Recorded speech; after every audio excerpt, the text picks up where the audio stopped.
বিসমিল্লাহির রহমানির রহিম।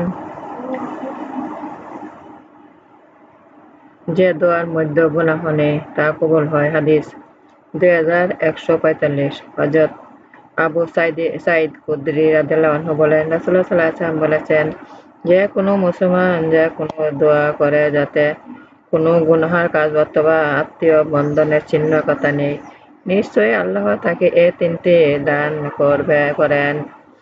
তাকে চাওয়া বস্তু দুনিয়াতে দান করেন, তার অথবা তা পরকালের জন্য জমা রাখেন, অথবা তা অনুরূপ কোন অমঙ্গল থেকে দূরে রাখেন। সাহাবীগণ বলেন, তবে তো আমরা অনেক লাভ করব। রাসূলুল্লাহ সাল্লাল্লাহু আলাইহি ওয়াসাল্লাম বলেন, আল্লাহ এটা অপেক্ষা অধিক দেন। আহমদ 5 ব্যক্তির দোয়া কবুল হয়। হাদিস 2146। হযরত ইবনে আব্বাস রাদিয়াল্লাহু আনহু রাসূলুল্লাহ সাল্লাল্লাহু আলাইহি ওয়াসাল্লাম থেকে বর্ণনা করেন যে তিনি বলেছেন, 5 ব্যক্তির দোয়া কবুল হয়। উৎপীড়িতের দোয়া, যে পর্যন্ত না সে প্রতিশোধ গ্রহণ করে; হাজির দোয়া, যে পর্যন্ত না সে বাড়ি ফিরে; জেহাদকারীর দোয়া, যে পর্যন্ত না সে বসে পড়ে; রোগীর দোয়া, যে পর্যন্ত না সে ভালো হয়; এবং মুসলমান ভাইয়ের জন্য অনুপস্থিতে। তো রাসূলুল্লাহ সাল্লাল্লাহু আলাইহি ওয়াসাল্লাম বলেন, সকল দোয়ার মধ্যে সত্তর কবুল হওয়া ভাইয়ের দোয়া ভাইয়ের জন্য তার অনুপস্থিতিতে। বাইহাকী তাওয়াতুল কবিরে।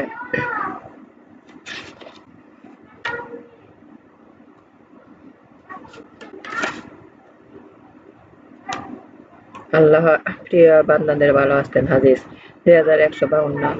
হযরত আবু হুরায়রা রাদিয়াল্লাহু আনহু বলেন, রাসূলুল্লাহ সাল্লাল্লাহু আলাইহি ওয়াসাল্লাম বলেছেন, আল্লাহ তাআলা বলেন যে আমার কোনো দোস্তকে দুশমন ভাবে আমি তার সাথে যুদ্ধ করি, আমার বান্দা আমার নৈকট্য লাভ করতে পারে না এমন কোনো জিনিস দিয়ে যা আমার প্রিয়তম হতে পারে, আমি যা তার প্রতি ফরজ করেছি তা অপেক্ষা, এবং আমার বান্দা সর্বদা আমার নৈকট্য লাভের চেষ্টা করতে থাকে নফল ইবাদত দিয়ে। অবশেষে আমি তাকে ভালোবাসি, আর আমি যখন তাকে ভালোবাসি, আমি হই তার কান পর্যন্ত দিয়ে যে সে শুনে, আমি হই তার চোখ দিয়ে সে যা দেখে, আমি হই তার হাত দিয়ে সে ধরে, আমি হই তার পা যা দিয়ে সে চলে। যখন সে আমার কাছে চায় আমি তাকে দেই, এবং যদি সে আশ্রয় চায় আমি তাকে নিশ্চয় আশ্রয় দেই। আমি ইতস্তত করি যা আমি করতে চাই। মুমিনের রূহ কবজ করার ন্যায় ইতস্তত। যে মদকে না পছন্দ করে আমি না পছন্দ করি তাকে অসন্তুষ্ট করাকে, কিন্তু মৃত্যু তার জন্য আবশ্যক। বুখারী ও মুসলিম। আল্লাহ স্মরণকারীকে ফেরেশতা খুশ করেন। হাদিস 2153। হযরত আবু হুরায়রা রাদিয়াল্লাহু আনহু বলেন, রাসূলুল্লাহ সাল্লাল্লাহু আলাইহি ওয়াসাল্লাম বলেছেন, আল্লাহর এক দল ফেরেশতা রয়েছে যারা রাস্তায় রাস্তায় ঘুরে বেড়ায় আল্লাহর স্মরণকারীদের তালাশ করে। যখন তারা কোনো দলকে আল্লাহর স্মরণ দেখতে পান, তখন একে অন্য বলে, আসো, তোমাদের কাম্য বস্তু এখানেই। রাসূলুল্লাহ সাল্লাল্লাহু আলাইহি ওয়াসাল্লাম বলেন, অতঃপর তারা তাদের দান দান দিয়ে ঘিরে নেয় এবং নিকটতম আসমান পর্যন্ত। রাসূলুল্লাহ সাল্লাল্লাহু আলাইহি ওয়াসাল্লাম বলেন, তখন তাদেরকে প্রভুর পরওয়ারদিগার জিজ্ঞাসা করেন, অথচ তিনি তাদের অবস্থা অধিক অবগত আছেন। আমার বান্দা কি বলেছে? রাসূলুল্লাহ সাল্লাল্লাহু আলাইহি ওয়াসাল্লাম বলেছেন, তখন তারা বলেন, তারা তোমার পবিত্রতা বর্ণনা, মহত্ব ঘোষণা, প্রশংসা, মর্যাদা বর্ণনা করেছে। রাসূলুল্লাহ সাল্লাল্লাহু আলাইহি ওয়াসাল্লাম বলেন, তখন আল্লাহ বলেন, তারা কি আমাকে দেখেছে? রাসূলুল্লাহ সাল্লাল্লাহু আলাইহি ওয়াসাল্লাম বলেন, তখন ফেরেশতাগণ বলেন, কসম তোমার, তারা কখনো তোমাকে দেখেনি। রাসূলুল্লাহ সাল্লাল্লাহু আলাইহি ওয়াসাল্লাম বলেন, তখন আল্লাহ জিজ্ঞাসা করেন, যদি তারা আমাকে দেখতে কেমন হতো? রাসূলুল্লাহ সাল্লাল্লাহু আলাইহি ওয়াসাল্লাম বলেন, তখন ফেরেশতাগণ বলে, হে খোদা, যদি তারা তোমাকে দেখত তবে তারা তোমার আরো বেশি ইবাদত করত, আরো বেশি মর্যাদা বর্ণনা, পবিত্রতা ঘোষণা করত। রাসূলুল্লাহ সাল্লাল্লাহু আলাইহি ওয়াসাল্লাম বলেন, তখন আল্লাহ জিজ্ঞাসা করেন, তারা কি চায়?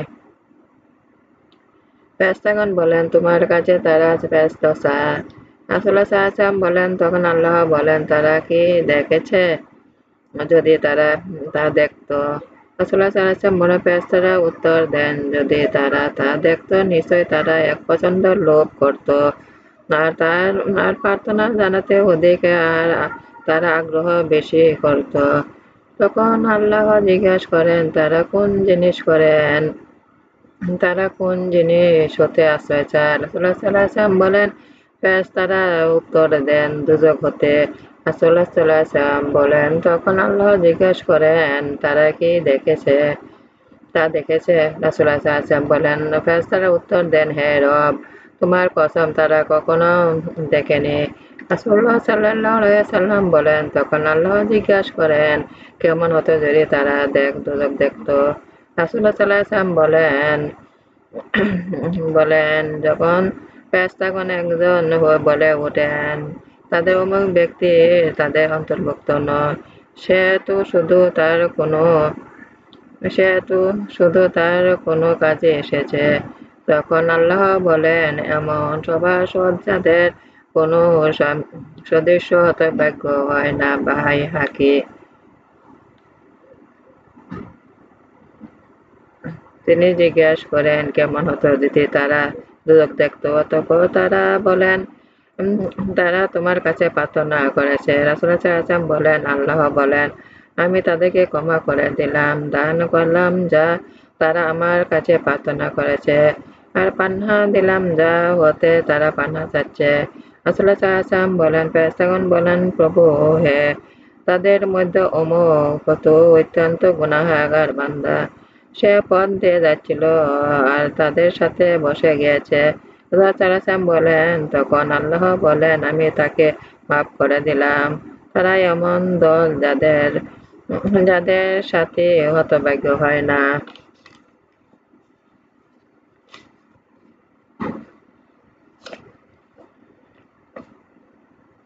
হযরত উমর রাদিয়াল্লাহু আনহু তারাবির নামাজ জামায়াতে পড়ার নিয়ম করলেন। হাদিস 1219। হযরত আবু হুরায়রা রাদিয়াল্লাহু আনহু বলেন, রাসূলুল্লাহ সাল্লাল্লাহু আলাইহি ওয়াসাল্লাম রমজান মাসে নামাজ কায়েম করার জন্য উৎসাহ দান করতেন, কিন্তু তিনি এক ব্যাপারে খুব তাগিদ করতেন না, বরং এরূপ বলতেন, যে ব্যক্তি ঈমানের সাথে সওয়াবের নিয়তে রমজানের মাসে নামাজ কায়েম করেছে, তার জন্য তার পূর্ববর্তী সগীরা গুনাহ মাফ করা হবে। অবশেষে রাসূলুল্লাহ সাল্লাল্লাহু আলাইহি ওয়াসাল্লাম ইন্তেকাল করেন, অথচ অবস্থা এরূপ রইল। তারপর হযরত আবু বকর সিদ্দিকের খেলাফতকালেও অবস্থা এরূপ ছিল। হযরত উমর ফারুকের খেলাফতেও প্রথম দিকে এরূপ ছিল। মুসলিম।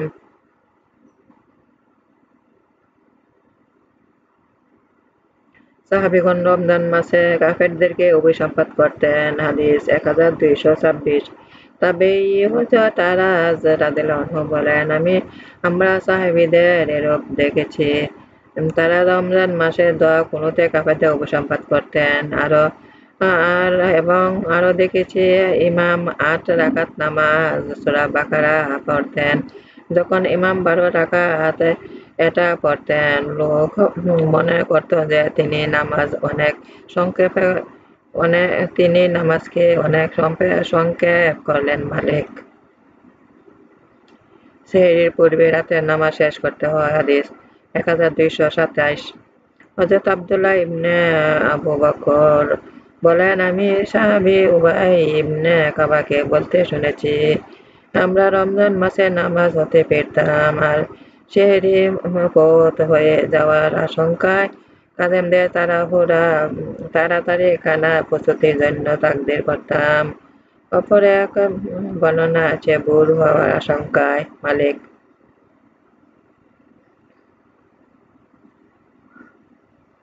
আল্লাহ পাকের রহম ছাড়া বেহেশতে যেতে পারবে না।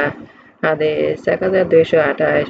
হযরত আয়েশা রাদিয়াল্লাহু আনহা হতে বর্ণিত আছে, একদা রাসূলুল্লাহ সাল্লাল্লাহু আলাইহি ওয়াসাল্লাম তাকে জিজ্ঞাসা করলেন, আয়েশা, তুমি জানো কি এ রাতে অর্থাৎ শবে বরাতের রাতে কি কি ঘটে? তিনি বললেন, হে রাসূলুল্লাহ সাল্লাল্লাহু আলাইহি ওয়াসাল্লাম, তাতে কি ঘটে? রাসূলুল্লাহ সাল্লাল্লাহু আলাইহি ওয়াসাল্লাম বললেন, এ রাতে নির্ধারিত এ বছর মানুষের যত সন্তান জন্মিবে, কত মানুষ মারা যাবে, মানুষের কর্মসমূহ অবতীর্ণ হয়, মানুষের রিজিক সমূহ। তারপর হযরত আয়েশা রাদিয়াল্লাহু আনহা জিজ্ঞেস করে রাসূলুল্লাহ সাল্লাল্লাহু আলাইহি ওয়াসাল্লাম, কোন ব্যক্তি যে বেহেশত প্রবেশ করতে পারবেন না আল্লাহ পাকের রহম ছাড়া? রাসূলুল্লাহ সাল্লাল্লাহু আলাইহি ওয়াসাল্লাম ৩ বার বললেন, কোন ব্যক্তি বেহেশত প্রবেশ করতে পারবেন না আল্লাহ পাকের রহম ছাড়া।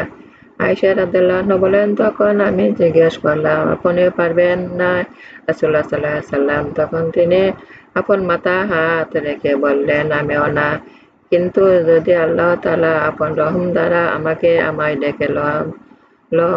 একথা তিনি ৩ বার বললেন। বাইহাকী দাওয়াতে কবিরে।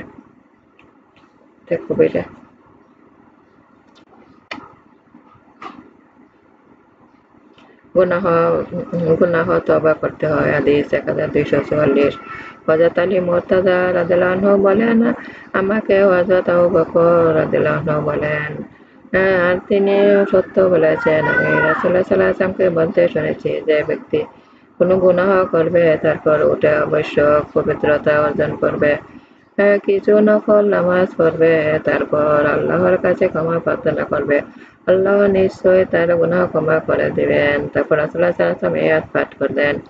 এবং যখন কোনো গুনাহের কাজ করে অথবা নিজের প্রতি জুলুম করে আল্লাহকে স্মরণ করে এবং নিজেদের গুনাহের জন্য প্রার্থনা করে। তিরমিজি ও ইবনে মাজাহ।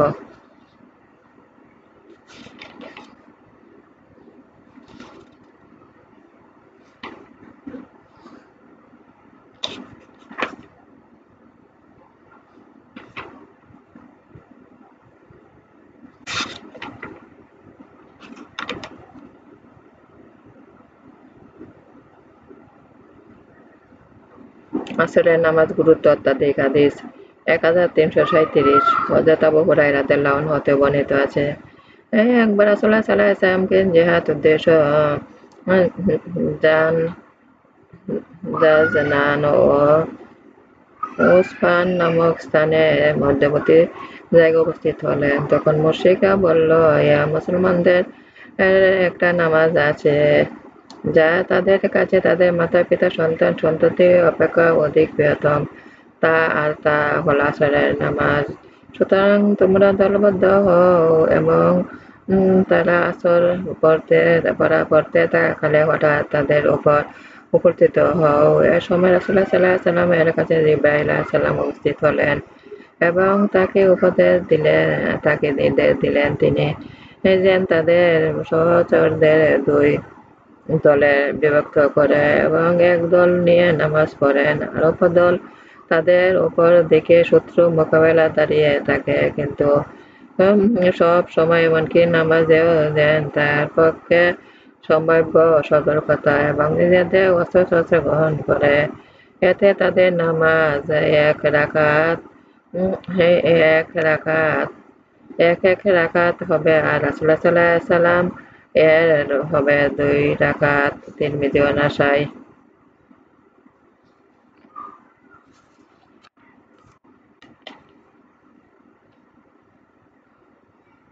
রাসূলুল্লাহ সাল্লাল্লাহু আলাইহি ওয়াসাল্লাম দান করার নির্দেশ দিতেন। হাদিস 1364। হযরত আবু সাঈদ খুদরি রাদিয়াল্লাহু আনহু হতে বর্ণিত, রাসূলুল্লাহ সাল্লাল্লাহু আলাইহি ওয়াসাল্লাম কুরবানির ঈদের দিন রোজার দিনে বের হতেন এবং নামাজে আরম্ভ করতেন। যখন নামাজ সম্পূর্ণ করতেন উঠে দাঁড়াতেন, জনতার দিকে ফিরতেন, আর লোক তখন নিজ নিজ নামাজের স্থানে বসে থাকত। তখন যদি তারা কোথাও সৈন্য বা প্রেরণ অবস্থা থাকত, লোকদের তা বলতেন, আর এটা ছাড়া অন্য কোনো আবশ্যক থাকলেও তাদের ব্যাপারে নির্দেশ দিতেন। তিনি এটা বলতেন যে, দান করো, দান করো, দান করো, আর দানকারীদের অবশ্যই হতো মহিলা। তারপর তিনি বাড়ি ফিরতেন। অবশ্য অবস্থা এরূপ ছিল যতক্ষণ না মুবাইয়ার পক্ষ হতে মারওয়া ইবনে হাকিম মদিনার শাসক হয়। এ সময় এক ঈদে আমি মারওয়ান হাতে ধরাধরি করে বের হলাম। আমরা ঈদগাহে পৌঁছালাম, দেখি কি কাসির ইবনে সালাত মাটি ও কাঁচা ইট দ্বারা একটি মিম্বার তৈরি করেছেন এমন সময় মারওয়ান আমার সাথে টানাটানি আরম্ভ করলো। সে তার হাত দ্বারা আমাকে খোদাবন্দের জন্য মিম্বরের দিকে টানতে লাগলো আর আমি তাকে নামাজের দিকে টানতে লাগলাম। আমি যখন এই অবস্থা দেখলাম বললাম, নামাজ প্রথমে আরম্ভ করার কথা কোথায় কোথায় গেল? সে বলল, না আবু সাঈদ, আপনি যা জানেন তা এখন পরিত্যক্ত হয়েছে।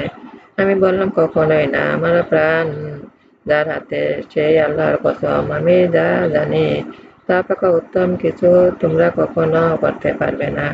পরবর্তীতে রাবী রাদিয়াল্লাহু আনহু বললেন, তারা 3 বার বললেন এবং ঈদগাহ চলে গেলেন। মুমিন আমার নামাজ, আমার উপাসনা, আমার জীবন, আমার মন সব আল্লাহর। আমি আল্লাহর কাছে আত্মসমর্পণ করছি যে আমার আমাকে আল্লাহর আনুগত্য বানান, রাসূলের আনুগত্য বানান, আল্লাহর উপদেশ পালন করতে শক্তি দান করুন, দুনিয়া আখিরাতে কল্যাণ দান করুন, দুর্যোগের অগ্নি হতে আমাকে রক্ষা করুন। আমার প্রিয় নবী হযরত মুহাম্মদ সাল্লাল্লাহু আলাইহি ওয়াসাল্লাম, আমার জীবনের গুনাহ ক্ষমা করুন। আমিন।